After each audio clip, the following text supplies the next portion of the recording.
Ang programang ito ay rated SPG. Striktong patnubay at gabay ng magulang ang kailangan. Maaaring may masiselang tema, lengguwahe, karahasan, sexual, horror o droga na hindi angkop sa mga bata. Dito na narinig lahat ni Giselle ang mga sinasabi ni Chang Susan. Sabi niya nga dito na parang ginawang sumsuman itong kanyang kapatid na si Dr. RJ Tanyag, na kung saan ay napahiya itong si Chang Susan at napa-CR na lang ito sa CR ni Lynette.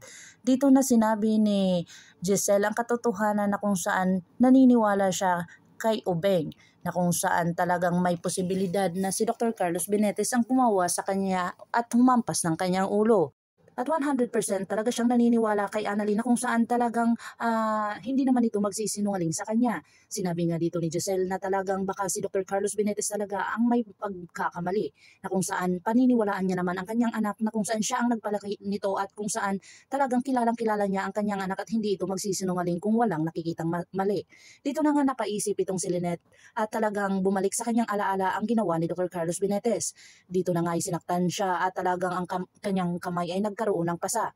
Dito niya naisip lahat ng mga sinasabi ni Giselle na kung saan talagang kinompronta niya itong si Carlos Benetes. Dito na nga itinanong ni Lynette sa kanya kung talagang hindi siya talaga lumabas, na kung saan nakainom siya at talagang baka nakalimutan niyan na lumabas siya doon nung time na iyon.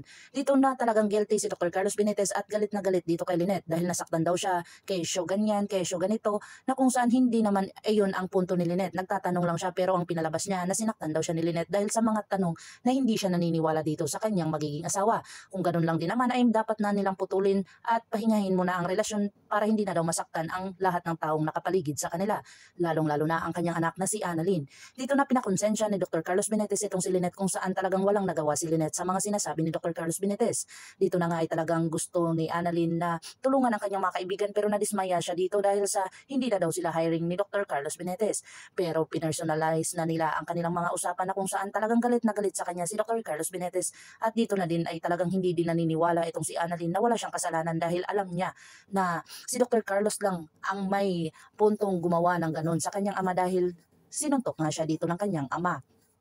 Agad-agad naman itong nag-usap itong si Ate Ning na kung saan talagang nakita niya at naobserbahan niya ang pagsampal ni Dr. Carlos Benetes sa kay Zoe. Hindi niya alam kung bakit sinampal ni Dr. Carlos Benetes itong si Zoe, na kung saan basta sinumbong niya lang ito kay Annalyn. Agad-agad naman itong si Annalyn ay sinundan si Zoe at itinanong dito kung bakit siya sinaktan or sinampal ni Dr. Carlos Benetes. Ito ay nagkunwari na naman itong si Zoe na kung saan chismosa daw itong si Annalyn at agad-agad na nalaman ang chismis. At dito na nga ay talagang magagalit ba talaga dito si Dr. RJ Tanyag sa mga nalalaman na sinaktan ang kanyang anak na si Zoe ni Dr. Carlos Benetes.